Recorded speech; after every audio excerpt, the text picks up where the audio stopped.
जय माँ विंध्यवासिनी। मैं माँ विंध्यवासिनी धाम से त्रियोगी मिट्ठू मिश्रा सब भक्तों के लिए माँ से प्रार्थना करता हूँ कि माँ की अनंत कृपा शक्ति सभी भक्तों के ऊपर बनी रहे। जैसा कि आप जानते हैं, आज माता के दरबार में माँ का घटाभिषेक का कार्यक्रम हुआ।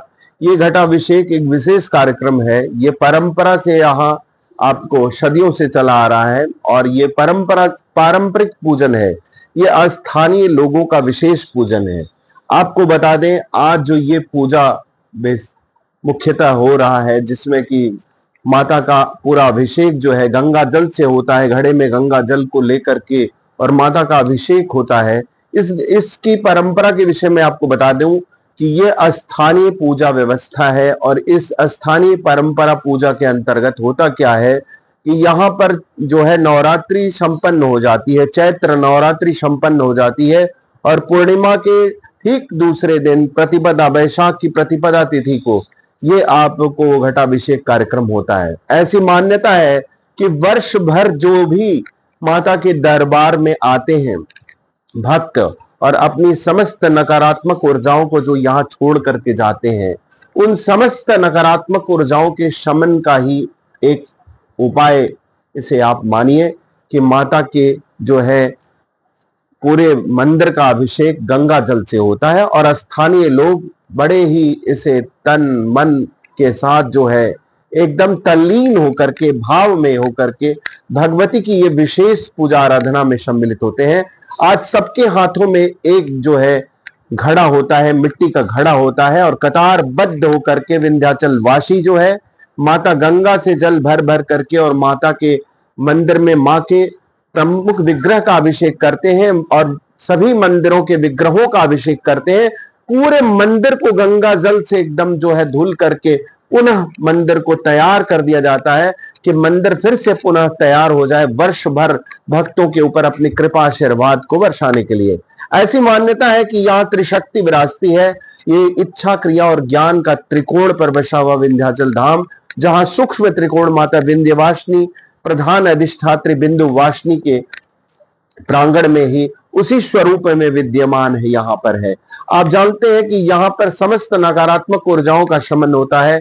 यहाँ पर आने वाली समस्त नकारात्मक शक्तियां, जिसमें भूतले, भूचरा, खींचरा, सेव, जलजा, शुपनिष्का, सहजा, कुलजा, माला डाकनी, शाकनी, तथांतरचरा, घोरा डाकनी, यश महाबला, ग्रह, भूत, पिशाचा, स्यच्छ, गंधर्व, राशा, ब्रह्म, राक्षस, वेतला, ये जितनी नकारात्मक शक्तियां हैं सबको शमन करने वाली ये शक्ति मां विंध्यवासिनी है।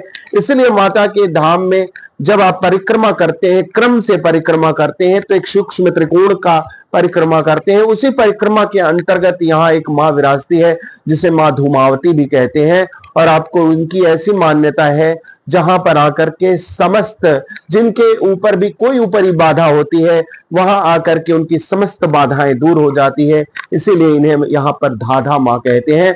धाधा समस्त बाधाओं को दूर करती है। तो इस स्थान पे कहते हैं कि जहां विज्ञान जो है आपको किसी भी बीमारी को, किसी भी रोग को बताने में असफल हो जाता है, वहां की कृपा, माता रानी की कृपा आशीर्वाद से यहाँ भक्त आकर के जो है स्वस्थ होकर के, आरोग्य होकर के जाते हैं। ऐसी भी पौराणिक मान्यता है। इसी मान्यता के अंतर्गत आज आपको बता दूं, आज एक विशेष दिन होता है। आज ही यहाँ पे त्रिदेव के दर्शन होते हैं।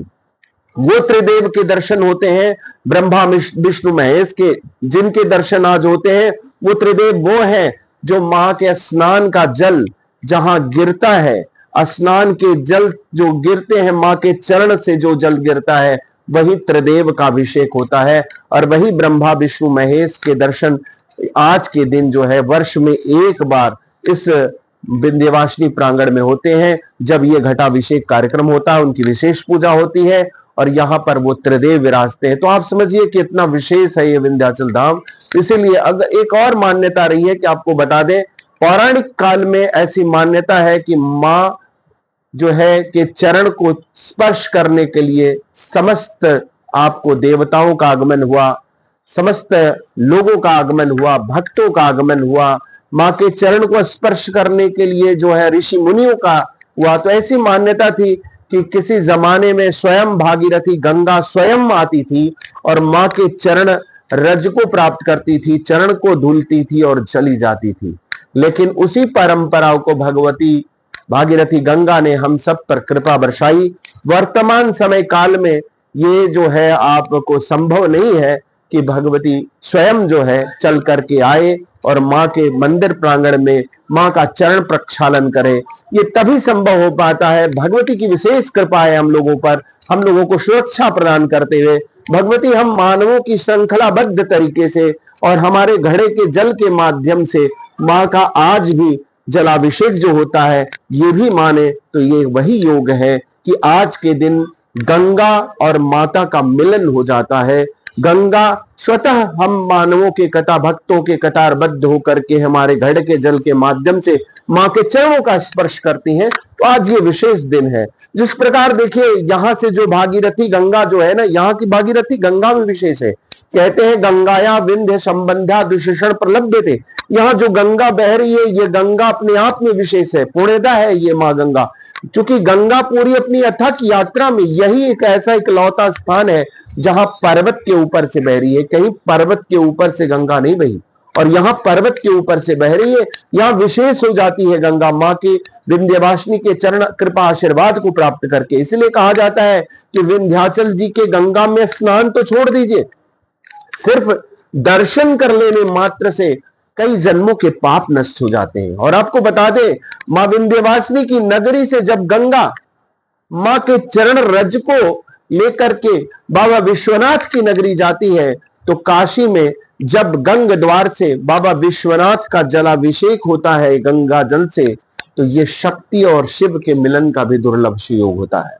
तो यहां यह पौराणिक मान्यता है और इस मान्यता के अंतर्गत आपको बता दें कि ये लोग प्रत्येक वर्ष बैसाख की प्रतिपदा तिथि को हम सब विंध्याचल वासी जो है आपको घड़े के जल के माध्यम से भगवती का गंगा जल से घटाभिषेक करते हैं। इसकी एक और मान्यता है, इस घड़े से जो जल मां को अर्पित किया जाता है, मां को स्नान कराया जाता है, अभिषेक किया जाता है, उसे सभी भक्त उस घड़े को अपने घर ले जाते हैं और उसे गर्मी ग्रीष्म ऋतु तक, पूरे गर्मी तक जो है उसी घड़े का जल आपको भर करके उसका जल पान करते हैं, जल पीते हैं। ऐसी मान्यता है कि इसके जल पीने से वो आरोग्य रहते हैं, उनका परिवार आरोग्य रहता है, माता की कृपा शक्ति का आशीर्वाद उन्हें प्राप्त होता है और उस घड़े के जल के माध्यम से उनका पूरा परिवार आरोग्य रहता है। तो ये भी एक मान्यता है। इसीलिए कोई भक्त जो है माँ के आज यहाँ पर किए गए घटाभिषेक के उस घड़े को कहीं भी इधर उधर रखता नहीं है, उसे अपने घर ले जाता है और वर्ष भर उसे संजो करके रखता है। पुनः जब अगला घटाभिषेक होता है और माँ के दरबार में आते हैं तो फिर एक नया घड़ा मिल जाता है। तो ये घटाभिषेक हमारे विंध्याचल की एक पौराणिक परंपरा है, लेकिन जनसंचार माध्यम से आज इसका प्रचार प्रसार काफी तेजी से होने लगा। इसमें बाहर से आने वाले भक्त भी जुड़ने लगे, इसलिए आज ये जो है परंपरा से चलने वाला स्थानीय पर्व एक महापर्व के रूप में बदल चुका है और लोग आते हैं वर्ष में एक बार इस विशेष घटाभिषेक कार्यक्रम में सम्मिलित होकर के मां त्रिकोण शक्ति के कृपा आशीर्वाद को प्राप्त करते हैं और अपने जीवन को धन्य बनाते हैं। ये है घटाभिषेक से जुड़ी हुई कुछ विशेष जानकारी। आप सभी को माता विंध्यवासिनी के दरबार से मैं त्रियोगी मिट्ठू मिश्रा पुनः प्रार्थना करता हूं कि माता रानी आप सबके ऊपर अपनी विपुल संपदा ऐश्वर्य की कृपा बरसाए, आप आरोग्य रहे, आप जो है आनंदित रहे। यही भगवती के श्री चरणों से प्रार्थना है। जय मां विंध्यवासिनी।